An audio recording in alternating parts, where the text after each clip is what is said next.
Hello everyone and welcome to Housing Today Live.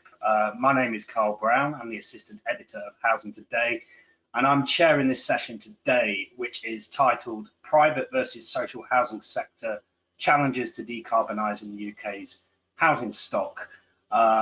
We all know there are a multitude of major challenges when it comes to decarbonisation of our homes. The government has set a target of achieving net zero by 2050. And given that heating of homes is estimated to account for around 14% of the UK's total emissions, the government desperately needs our housing to be decarbonised if we want to get anywhere near that net zero target. In the private sector, the government seems to be betting on heat pumps, with plans to encourage the installation of 600,000 heat pumps a year by 2028. And just yesterday, in the spring statement, the Chancellor announced a VAT reduction for homeowners installing heat pumps, along with solar panels and insulation. But is the government's overall approach the right one, and what is needed to make it work? And then in the social housing sector, we have around 4 million homes, and as we know, many of those are quite leaky and difficult to heat. So the key question is, how do we fund and deliver the improvements to decarbonise those homes, and what should those improvements be? We've got a great panel today to discuss all of this and much more, who I shall now introduce. We have Chris Brown, who's the Executive Chair for Igloo Regeneration and a regular columnist for Housing Today. And I do recommend reading some of Chris's pieces if you see them on the Housing Today website. We've got Amy Smith, who's the Partnerships Director at Waits Property Services. We've got Corey Mason, who's the Associate Director for Sustainability at Turner & Townsend. And then we have Nick Houston and Ryan Philp, who are both from Dakin, who will be doing a joint presentation today. So each panelist will speak for around 8 to 10 minutes, which should leave us with a bit of time at the end for some questions. Do get involved if you want to ask the panel something. So to ask a question, you just need to open the chat box, which you should be able to see on the right-hand side of your screen, and you should be able to put your questions in there. And I'll try and get to as many as I can at the end. But that's enough from me for now. I'm going to go over to our first presentation, which is from Chris Brown of Igloo. Chris, over to you. Thanks very much, Carl. Welcome to my kitchen, everybody. In addition to my job at Igloo, I also spent last year as a built environment climate ambassador to COP26, and I'm now climate change advisor to the board of Nationwide Building Society. So this topic is very close to my heart. I want to focus on two things. The first is the importance of acting at a corporate level, so what organisations do about this challenge. And the second is just talk a little bit about how money impacts retrofit. So starting with the organisational level, the role of the COP26 Built Environment Climate Ambassadors was to engage with large organisations, cities, companies in the built environment space, to encourage them to join the UN's Race to Zero. And if you haven't heard of that before, it's really the only credible corporate level certification for organisations that want to be green, and it's credible because it's governed by the United Nations and because it requires targets that are aligned to 1.5 degrees and are also independently verified. And that's important because being behind the climate curve is a huge risk for every organisation, actually. We call it the transition risk, and in a disorderly transition, which, to be honest, is possibly what we're heading for at the moment, a number of organisations will fail. The UN Race to Zero launched in the middle of 2020, and it's global and it's moving incredibly quickly. By COP26, $130 trillion of assets were signed up to the UN Race to Zero, In this country, 60% of the FTSE 100 largest companies had also signed up. Major cities across the country, almost every major city, and 7 out of the 12 largest house builders. And I've just looked at the latest update, and in the UK, 41% of the top 100 architects by revenue are now signed up, and 56% of the top 100 contractors by revenue are signed up. And these big organizations, they've got their own transition plans, and they're also requiring their supply chains to sign up to help them meet their targets. So it's creating this amazing domino effect across the industry. So if you don't work in an organization that signed up to the UN Race to Zero now, you need to find out what the management are doing about it, because everyone's going to have to sign up, and we've got a few months left before Sharm el Sheikh and COP27 to get that done. It's actually now easier talking about who isn't signed up than what we used to do, which was celebrate those that are. But there's one big gap, and this was the point of talking about this aspect, and the gap is housing associations. So with one fantastic exception, which is Sanctuary, who are the first large housing association to sign up and who are really showing fantastic leadership in this space. The others haven't, and they look really exposed to transition risk, and that will start to impact their funding profile, because investors are really focused on this stuff. So it's just reflecting badly on the sector. So those of you from housing associations, big job of work to do. Now, the second thing I wanted to talk about was really focusing more on market residential retrofit, and really the importance of money in that space. I think we all know what needs doing technically in relation to retrofit. I kind of boil it down to insulate, ventilate, and electrify. And the electrification bit's really important. Heat pumps, EV chargers, solar panels, and critically all with electricity demand flexibility, so that we can smooth the peak evening demand. And then the decarbonising electricity grid in the UK will do the rest for us by 2035. So we know what to do. But for most people in the private sector, at least until now, it hasn't made financial sense to retrofit their home. That combination of a saving in energy bills and maybe an increase in property value just hasn't been enough to repay the capital cost of doing the work. So the people who have been doing it are doing it because it's the right thing to do for the planet, and because they've got the money, which doesn't apply to most people. Interestingly, last year, Nationwide identified a modest 1.7% green premium for EPC A and B rated homes over EPC D rated homes, which is the UK average.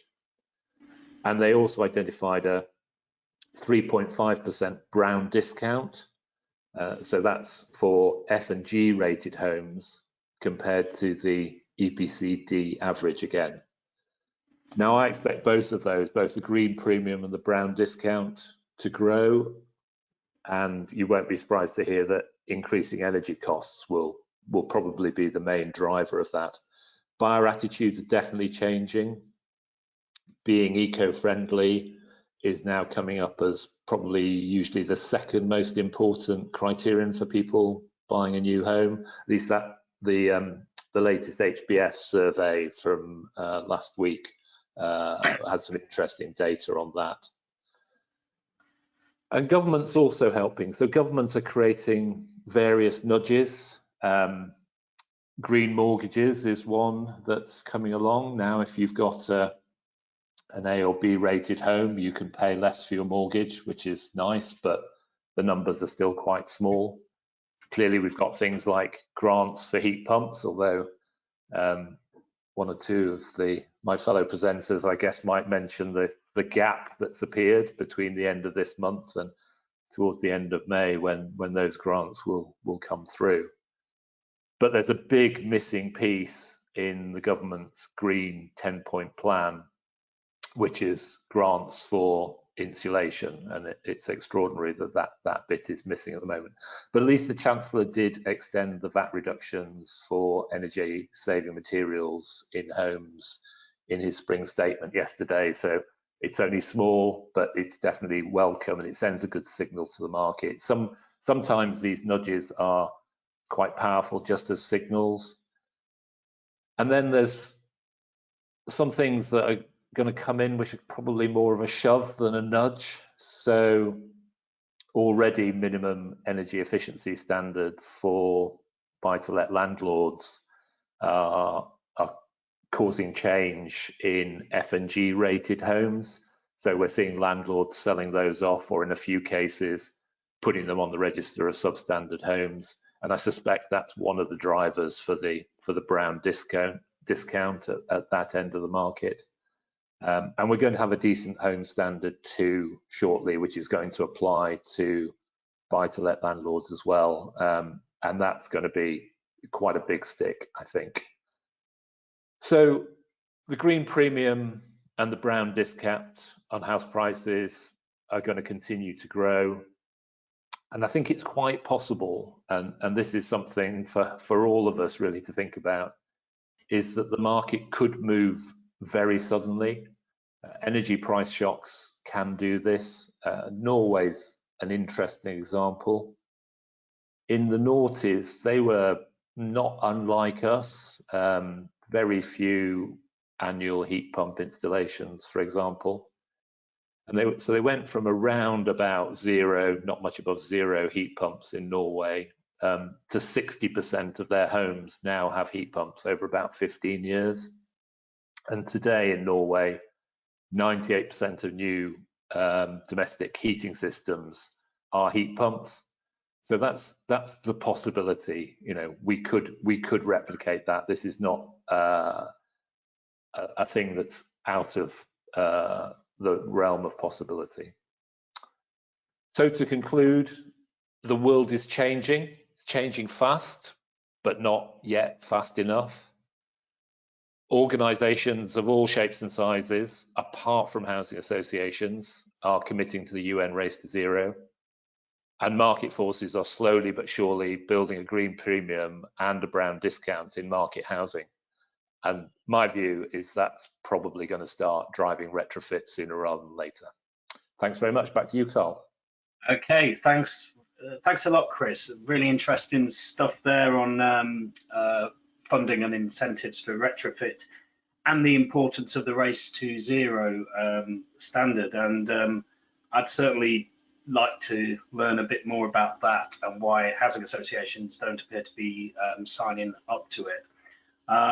We're going to move on now, and we're going to hear from Amy Smith, who's a Partnerships Director at Waits Property Services. Amy, over to you. Thank you.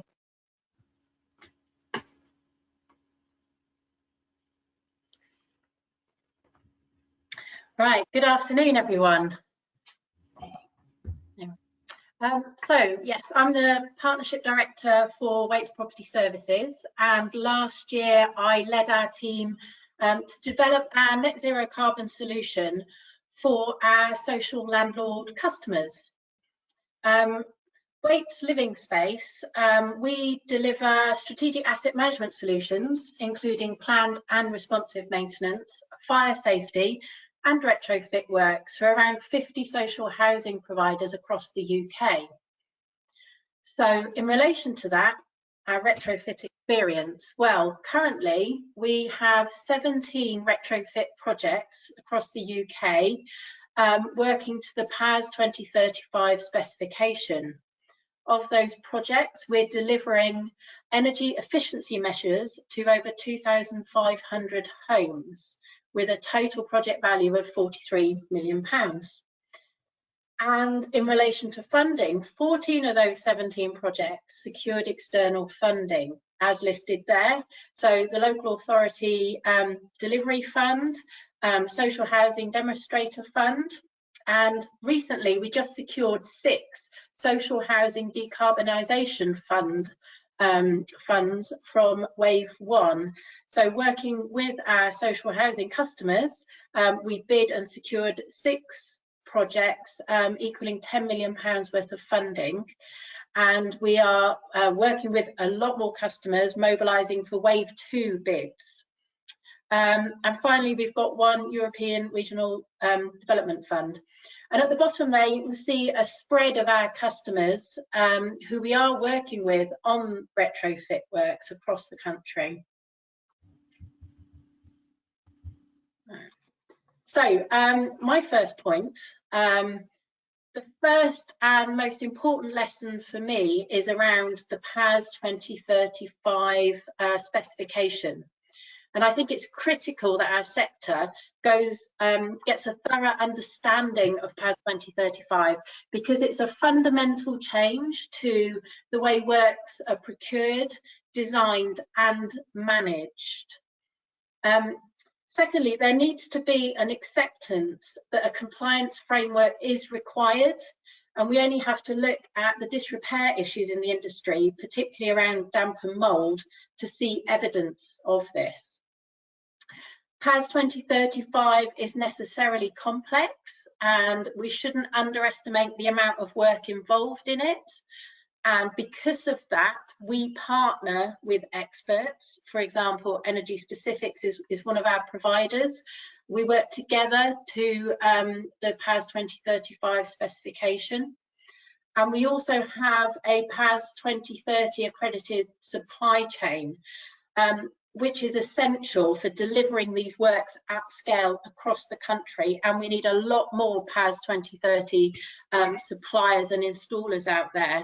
And what we are doing is supporting and working with local SMEs to help them on that journey. And then finally on this slide, we must also look at value and not cost. We need to look at the value that we're bringing to these projects. My second point, and I'm sure we're going to hear this again, is data. Inaccurate and unreliable data has been a real challenge for us. It's absolutely critical for making the smart decisions when we're looking at the programme of works. The good news is that the PAS 2035 process and the projects that we've been working on to date is actually driving a rich source of data. So this data is becoming available. The next challenge from that is how we manage this data, which we are having a number of conversations with our customers, because it also links into the golden thread of information, BIM and asset tagging, all big subjects and conversations. And then finally on this slide, the retrofit assessments and the energy modelling were absolutely key to securing the external funding that we've got to date, because they give confidence that we can achieve the desired outputs.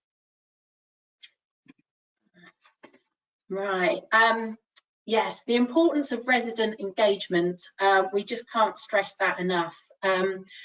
Residents need to be the champions for retrofit because they have the most to gain. They're often unaware, apprehensive and reluctant to change.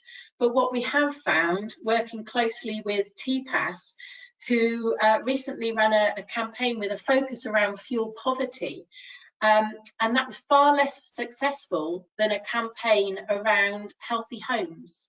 So it's really about understanding what's motivating our residents, and also the positive stories, the power of positive stories and experiences, which we are now developing, because with our 17 live projects, and we are a lot further down the line now, we have got these case studies, we've done the demonstrator projects. And then we're also looking, we've upskilled our staff, so our customer-facing staff are more able to talk to residents about the energy efficiency measures, the works that's required, demystifying the terminology, and we're tailoring all of our literature to support this as well, making it much more accessible. And then my final slide is all about integration with asset management, which is kind of wrapping this all up and bringing it together. Maximising efficiencies within existing investment programs is really important. We need to take a holistic view so that we are looking at synergies. When we're putting scaffold up, we are using it for all the measures that require it, and we're not looking at them in isolation. The retrofit plans allow for the long-term sequential planning of measures to suit budgets, so you don't have to install all the measures at once. We can sit together and we can look at the best way to do it with your existing programs and your budgets. We've given consideration to future-proofing homes, so the future installation of heat pumps, or we have strengthened roofs for the future installation of PV panels. And then SHDF Wave 2 funding. So this is a significant opportunity for us to integrate, work in partnership with our social landlords, as we did with Wave 1, get the applications in for funding, and this is something that we are talking to our customers about and using our experience on past bidding rounds. And then procurement. Procurement should allow for the scale of retrofit. We need to move away from single measure procurement, and we need to look a lot more holistically. We need to account for the PAS 2035 process within procurement as well. And then finally, collaboration with other contractors is absolutely key. And I'm going to finish on that, because I think this whole process is about collaboration, integration, knowledge sharing, and lessons learned. And that's something that we are doing with our framework partners on our frameworks at the moment to move forward. So thank you all very much. Hey, thanks, Amy. That was great. Yeah. Lots and lots of useful information there about meeting energy efficiency standards, procurement, collaboration, importance of data and resident engagement. Lots and lots of stuff there. So thanks very much, Amy. We're now going to go to Corey Mason, who's Associate Director for Sustainability at Turner & Townsend. Corey, over to you. Thanks, Carl. And thanks to both of the other speakers. Lots of really good points made there, and some points particularly that Amy was making there around collaboration and some of the other points around procurement that I'll pick up on in my piece. So the topic of the conversation is around the challenges and solutions for decarbonisation, and I'll share with you the work that we've been doing with our retrofit accelerator for homes. So just checking you can see that there. Looks good. Okay, so I think the key areas that I wanted to focus in on in terms of challenges and some of the solutions that we've come up with to meet those challenges are around the price of decarbonisation, and I think that's particularly important in the context of the inflationary pressures that we have seen over the last year to 18 months, and we're going to continue to see with the kind of turmoil that we're seeing in the markets at the moment. And the other challenge being, how do we build those long-term pipelines of work to take on that price of decarbonisation and to reduce cost over time? And that's what we've tried to do with the retrofit accelerator for homes that I manage at TNT. So a little bit of background. First, the retrofit accelerator for homes was established by the Greater London Authority. The Mayor of London had set a target for London to decarbonise completely by 2030. So he brought the deadline forward by 20 years, extremely challenging, and therefore needed a whole load of approaches within his arsenal to decarbonise homes within London. And one of those elements was to decarbonise homes through deep whole house retrofit. So the accelerator was established to really lay the foundations for how you go about creating a new market that is sustainable and then can be scaled up. And it's based on working with the social housing sector rather than in the private sector. And the reason for that is because within the social housing market, you have relative simplicity of ownership.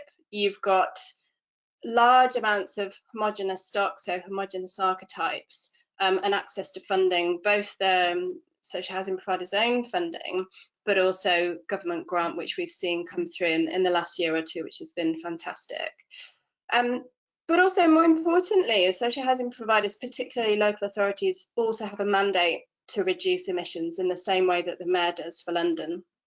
So TNT, working with our partners, Energiesprong, and some of the others that you see on screen here, have been working over the last 2.5 years to build up the retrofit accelerator. So with a very ambitious target, as London has, we also looked for a really ambitious delivery model. And the one that we chose was Energiesprong. It's a standard for retrofit, and you can think of it as a new product. And that new product is asking suppliers to design, build, and guarantee whole house retrofits. So it's asking suppliers to provide assured quality for what they install. So a build that comes with a long-term performance guarantee. So we're asking for 10 years performance guarantee so that we eliminate the performance gap in the kind of as-built versus the performance itself. It's a product that is looking to be non-intrusive, so can be installed in a matter of a few days, so 15 days on site, and moving us away from weeks on site or months on site. And what you really need for that is modern methods of construction. You need off-site manufactured components, so a wall component fully insulated, the same with a roof with PV integrated, and an energy system which is all built in a factory and then delivered to site, quickly installed. And it also comes with a neat business model which makes it affordable for social housing providers in the longer term, and fundamentally comes with a design that looks and feels good. So those of us that have worked in the sector for years, we've all been working to push these retrofits on social housing tenants or the private sector. And what we really need is a product where people want to pull it into their lives in the same way that people want the latest consumer good or the latest car. We need a design that looks and feels good and becomes a really desirable product, so that we can give people the outcomes that they want and need and deserve for their homes. Rooms that are guaranteed to be nice and warm all the way through the year, not overheating, enough hot water and plug load for their general uses, and all of that for a fixed monthly cost, so that we're protecting people from the fuel price spikes that we're seeing and we're going to continue to see. So when we first started looking at this, we looked at, okay, so what's already happened in the market? And we could see we had a number of small-scale pilots up in Nottingham, Essex, and down in London. And what they told us was that technically what we're asking for is possible, but the price is too expensive. And because the price is too expensive, the social housing providers that had invested to date weren't able to make the case to continue investing. But they were asking the supply chain to get the cost down, but the supply chain couldn't do that because there's no pipeline of work. So there's no way for them to invest and make the case internally for that investment. So we have this chicken and egg situation. We looked to the Netherlands, where this market is most mature, and we could see that in the beginning the prices were very high. But with a government intervention, including a large slug of grant funding coming in, and also policy and regulatory changes that made the market more attractive, that allowed a deal to be put together between social housing providers, a number of them, and supply chain partners, who then worked together in a deal to bring in a certain number of homes if the prices were reducing. And that created a bit of a tipping point in the Dutch market. So we knew that we wanted to follow something similar to that, but we also needed to work within the kind of procurement regs that we all have to work within when working with social stock. We looked at a number of different procurement approaches. We knew that we wanted to get that kind of consortia collaboration together, and we found the innovation partnership approach. Now, what that allows you to do is to bring a number of suppliers into a partnership to work together to develop a product or a service that you can specify but doesn't exist in the market. So what we specified was a net zero energy Energiesprong standard retrofit, but crucially delivered at an economic price point. And it's that last bit that you can't currently buy. So we went out to market with the Greater London Authority as the contracting authority. We brought a number of solution providers in, so 4 solution providers in to bring their technical knowledge and capability and commitment. And social housing providers, so 9 social housing providers came into the innovation partnership with just over £100 million worth of schemes, and also brought in leverage funding from SHDFD and other sources. So what is it? It's a long-term investment vehicle. So we've done this stage 0, which brings the suppliers in. We are currently working through this developmental process, which will run over 3 years at least, and has headroom for further schemes to come in to bring further pipeline in for the suppliers. And any supplier that is successful to get to the end of the innovation partnership has the ability to take a place on a framework which will be available throughout the UK and has a large headroom there to 2030. And then finally, this is what the developmental process looks like. So this is where we are now. So we are currently working towards the end of the design process. The way that it works is each housing provider is paired with a solution provider. They're asking that solution provider to design for their scheme, and their scheme can be up to 200 to 300 homes by the end of the innovation partnership. They'll release certain scale of homes as they move through the partnership if the supplier is able to bring their cost down. So we ask the suppliers in the beginning to design with the end in mind. So design for the prototypes, the pilots, and also that commercial level scale where they're actually using, fully MMC and, fully industrialized offsite manufactured solutions, but with some steps along the way. They then move into this prototype stage. So this will be about retrofitting 30 to 40 homes to validate the design and validate the cost, learn from delivery, and then do that product and process innovation to help them to get the cost down for the next stage. In the pilot stage, the housing providers will bring sort of 75 to 100 homes in each. And this is where the supplier uses the learning from the prototypes, starts to scale up, innovates more, and then finds out ways to reduce the cost. And then finally, when we get to that commercialization level, this is when the kind of, the bigger deals are done, the larger number of homes, so into the hundreds. And this is where we're looking to achieve that economic price point where the schemes no longer need to be propped up by any government funding, but they are supported by their business case alone. And we know we're going to need lots of innovation. We're going to need industrialization to make this work so we get the productivity gains from this. But most importantly, we're going to need loads of collaboration. So what we've set up is an innovation partnership collaboration hub where all of the housing providers and all of the solution providers come together to work on opportunities across the partnership, as well as challenges and issues so that we can all take everybody forwards at the same time. And I'm going to stop there, but if I'd be happy to take any questions if anybody has them in the next session. Okay, thanks Corey. Some really useful insights there from some interesting work on the Retrofit Accelerator Homes program and innovation partnerships. We're now going to go to Nick Huston and Ryan Philp from Dakin, who will be doing a joint presentation. So guys, over to you. Thank you, Carl. So thanks everyone for having us, really. Some really interesting points which have been raised, which I'll probably touch on over kind of my section of what I want to talk about. When we talk about decarbonising the housing sector, private, social, new build and retrofit, from a manufacturer perspective, as Carl mentioned, the government targets are to have 600,000 heat pumps installed, which is obviously how we're going to achieve some element, majority element of the electrification of heating our homes. So there's a huge potential there, a huge target. If you look at the growth of what we're looking at the moment in the UK market, that's an increase on about tenfold in terms of the amount of products going into the UK market. So as I see it, there's, from our perspective, there's two real main challenges that need to be addressed, or opportunities as well.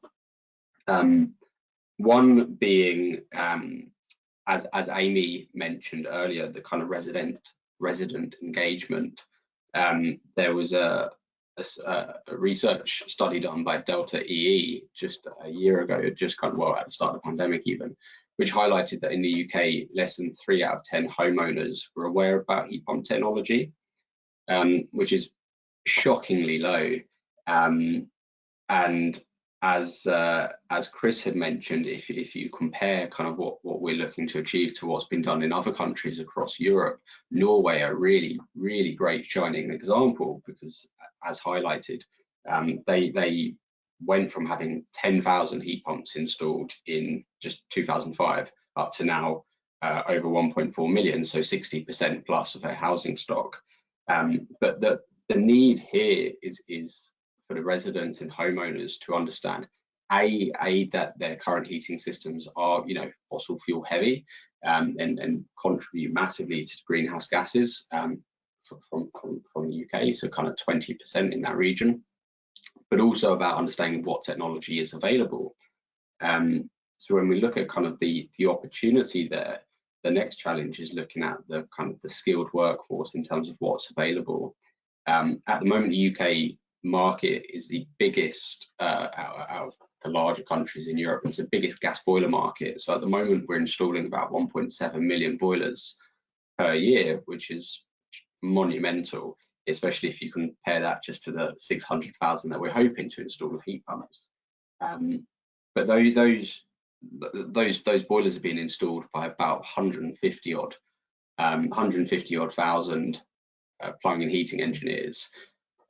So there, if you look at the numbers there, each engineer is roughly doing 10, 11, 12 boilers per year on average, just to achieve those numbers. So we really need to look at that pool, that really high skilled workforce, and work out what we need to do to help transition them across and take them on this journey towards renewable heating technologies. We have also got a pool of F-gas accredited engineers, but that's a very minor number comparatively, only about 50,000 engineers. So it's a real opportunity there to kind of upskill the F-gas engineers in terms of the heating, move them towards heating products, but then the existing heating engineers who are working on boilers, etc., to upskill them with new technologies. Unfortunately, there is an element that we need to consider with the new grants and funding that's coming out later in the year. Again, as Chris mentioned, and I think Nick will talk about shortly, but part of that means you have to be MCS credited.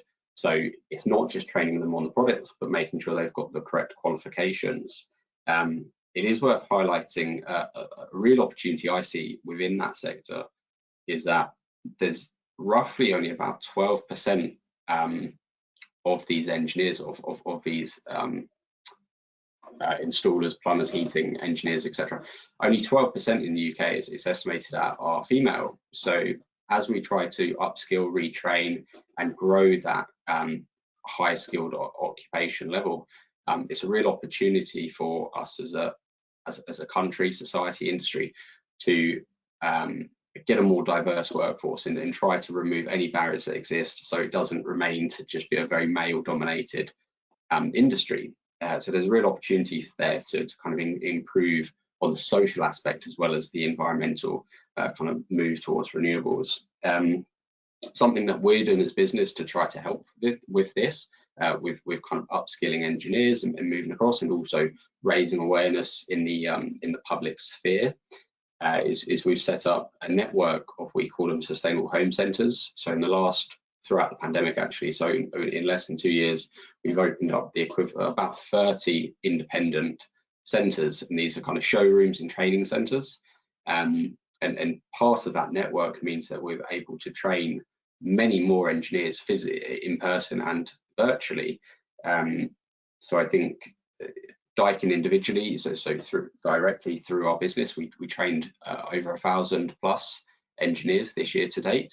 and the network themselves did a similar number, but the independent sustainable homes network. But next year they've already got booked over 4,000 engineers booked onto heat pump courses. So there's a real opportunity for growth there, and a real demand for the knowledge and the training, which is really positive. Yeah, thank you. I'll pass over to Nick. Yeah, thanks, Ryan. Just bring my slides up, please.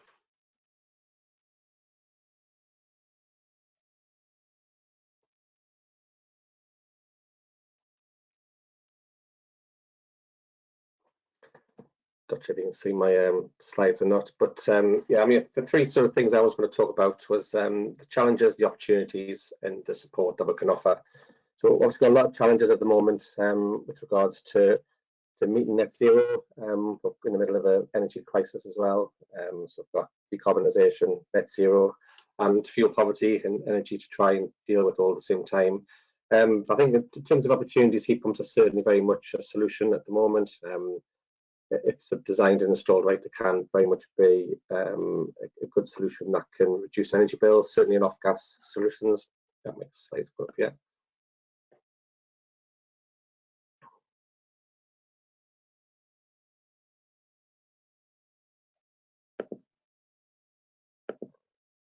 So I'm just trying to bring up my screen.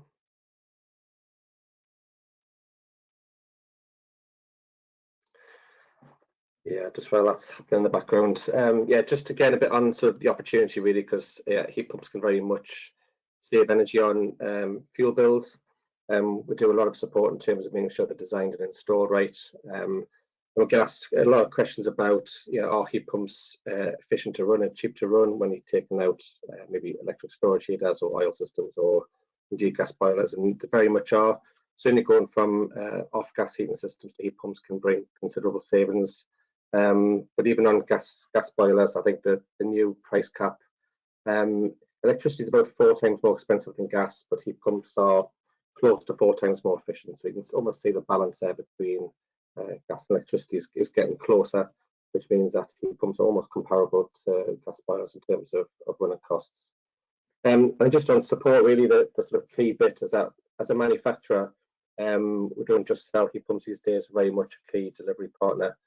We do offer lots of support to both clients and residents, and we've got a large partner network as well to try and just help with this whole delivery process. So that could be identifying the right properties, identifying the different funding pots, and there's lots of funding available at the moment, trust me. And just helping to devise schemes and programs, working really closely with residents.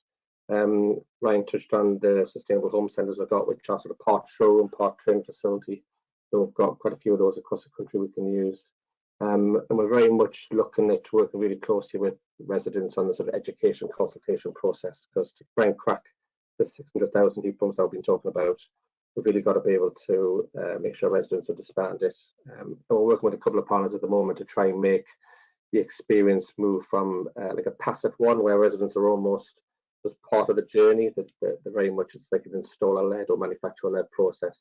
But we're trying to bring that to be much more inclusive, so involve residents with the design perhaps, and post them about where radiators can go and what size boilers can be used, and just make them a little bit more involved. And I think that will just help with the general awareness of why we're fitting heat pumps and the key benefits.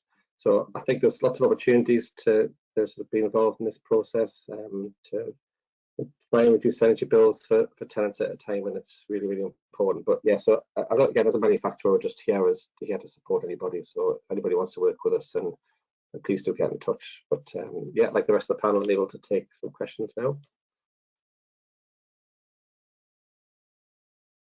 Thank you very much, Nick, and thanks to Ryan as well. Good run through there of some of the challenges facing the sector on decarbonisation. So we've had a couple of questions in, and I want to ask some questions as well. I just want to kick off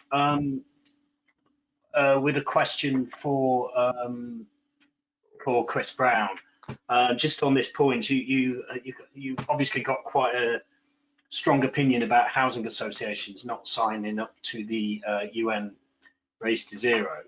I just was wondering why you think housing associations are not signing up to that standard if it's as respected as you were saying. Why would they not want to sign up to it? Yeah, it's a great question, Carl, and it was one that I was interested in answering last year. So I went round a number of housing associations talking to people I knew there. I think there's a cultural thing. It's not that housing associations aren't doing stuff, you know, as we all know here on the panel, housing associations are doing retrofit. Some cases they're doing exemplar schemes, but their general approach, and obviously you've got things like the G15, so they talk to each other a lot. Their general approach has been to do things like get the Nat Fed to employ Savills to tell the government how much this is all going to cost, and they're kind of just sitting back saying this isn't our problem, this is government's problem, and I mean that's just not a way to behave in the face of a climate crisis and an energy price crisis. So it was great when Sanctuary broke ranks and signed up. And I think probably underlying this is another issue which we've seen in other subsectors.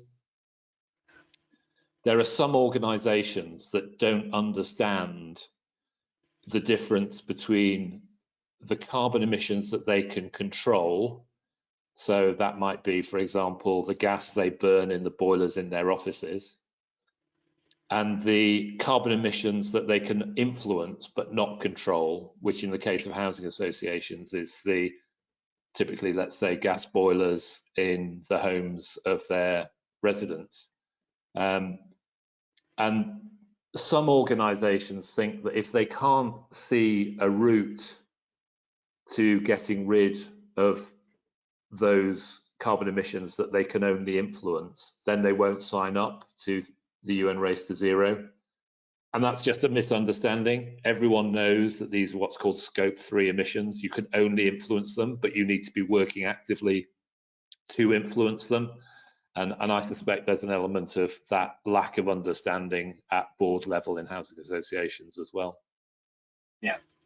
Okay. I suppose there's a wider question there, isn't there, of how you benchmark what you're doing on the net zero agenda. We get a lot of kind of stuff that looks quite like greenwashing is the term, isn't it, from various companies. So I would have thought if you had a standard like that, it would be something that it would be useful for people to sign up to it. Anyway, let's move on. That was a bit of an aside, really, but let's talk about. I think one of the themes that came out of that chat was about collaboration. And Amy, you were talking about collaboration with other contractors, and I just wonder whether we could talk a bit about how we can better collaborate as a sector, and what the barriers to collaboration may be, and whether there's anything that, I don't know, government or someone can do to kind of get people collaborating on these issues more. Who wants to talk about that? Do you want to come in on that, Amy? Yeah, just to pick up on something I briefly mentioned. So a positive experience is, where it's worked well has been when we're on frameworks with other contractors, and we are partners working with one client, and we're able to work together, and we do have good examples of that. But where as a contractor we're in a competitive bidding environment, you can't collaborate, and that, a race to the bottom line, cheapest wins isn't always going to get you the right solution. So there's collaboration as in contractors working on a framework in partnership. There's collaboration with our supply chain, truly looking at innovation, and that we've got the skills gap about how we can upskill. So they're all sort of positive experience we've had, and also the single trade procurement doesn't help as well. When we see tenders coming out for re-roofing works, or this really is a holistic approach that needs to be taken, looking at the stock holistically with our customers. So that's our experience. And does anybody else want to come in on the theme of collaboration? Yeah, I would just echo some of what Amy was saying. So, you know, it isn't a natural space for suppliers that are used to competing with each other to be in. But, you know, we're trying to tackle that in the innovation partnership by, you know, presenting a pipeline and the potential for that pipeline to grow, and presenting, you know, an opportunity that is big enough for one supplier to not be able to serve that market. And therefore, for all suppliers to succeed, they would need to collaborate in some ways to share enough knowledge to allow each other to be successful while retaining enough of their own IP and, you know, and everything else that they can differentiate themselves. And there's a really fine line that needs to be trodden. And we're starting to see some really good seeds of that collaboration working. So recently we had a number of designers across the suppliers that are working within the innovation partnership sharing their approaches to design, and that just felt like such a really unnatural thing for them to be doing, but we've been able to foster that. So yeah, we're very mindful it's an unnatural space, but constantly encouraging it to happen. Okay, thanks, Corey. I think we'll just move on slightly. We've got, I think it's something that Ryan was talking about.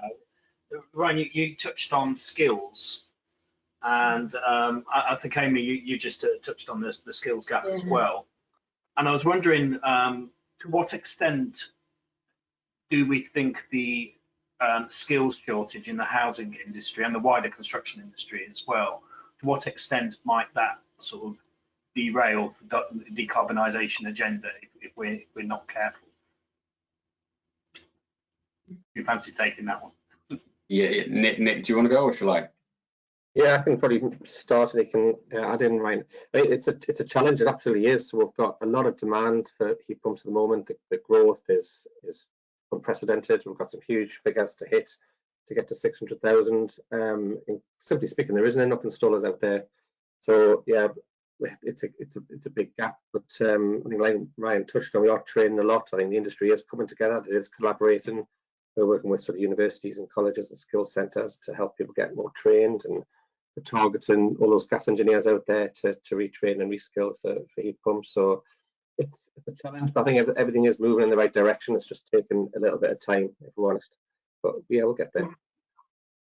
I would just to add on that, if that's okay. I agree that there's work that needs to be done, but I don't think we're in a stage where it's going to kind of derail our journey to net zero, because ultimately, as I say, with any kind of transition phase with industries or jobs, these workers are eventually, you know, if we go up to, at the moment, although it's not enshrined, the kind of talked about date that boilers can no longer be installed is 2035.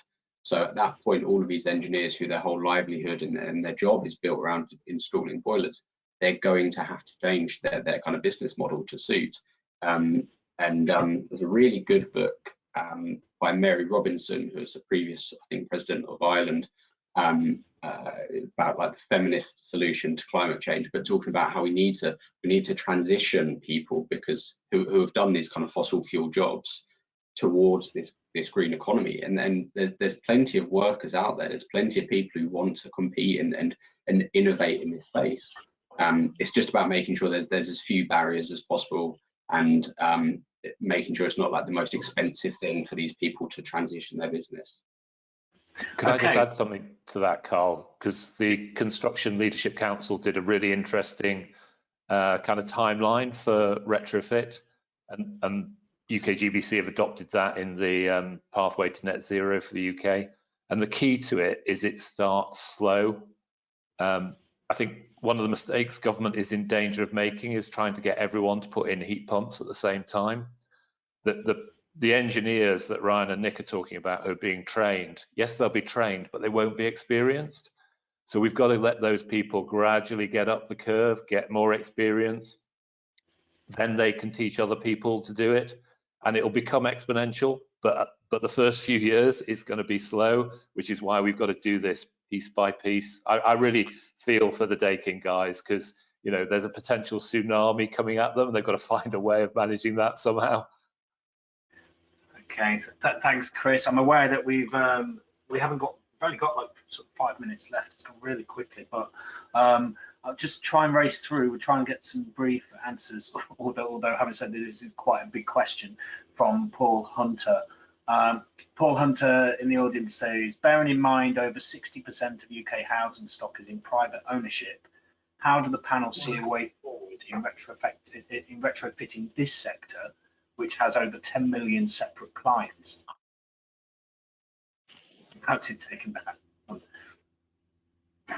House prices will drive it. So is that house prices will drive it, you say, Chris? House prices will drive it. People will see it's in their financial interest to do it. At the moment, people don't know about it. They don't know who to approach. They don't know what to do. But as the green premium and the brown discount increases, people will learn in a hurry, and that's the thing that will drive it, in my view. Okay, thanks, Chris. That's short and sweet. Another question from Sandra Hayes. Are any energy-sprung retrofits being installed in the UK now, or is this on hold until the steps set out by Curry in the innovation partnership approach are complete? Yeah, so there are some being installed down in the southwest as we speak, and the ones that are in the innovation partnership are within the design phase. So we're looking to have those installed over the next year or so. Okay.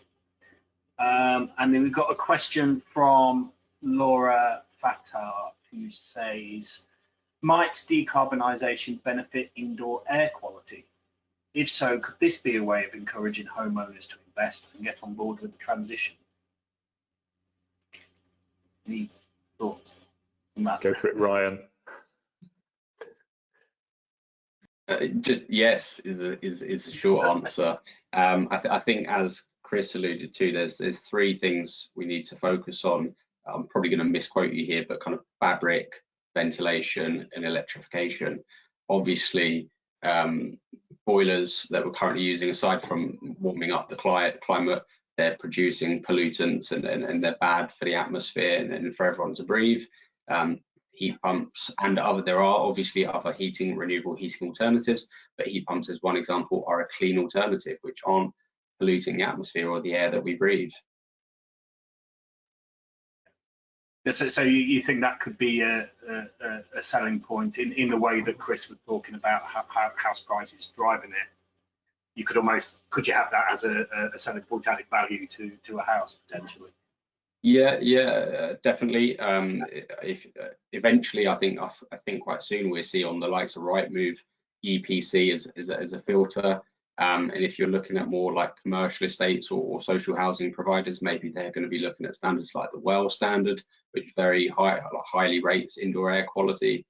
All of these things are kind of coming into play, and you've got all of these kind of meeting in the middle. So yeah, for sure. But I do agree that it's ultimately for the end user or homeowners, it's about how it's going to value your property, and all of these things are going to add more value to your property as the demand increases.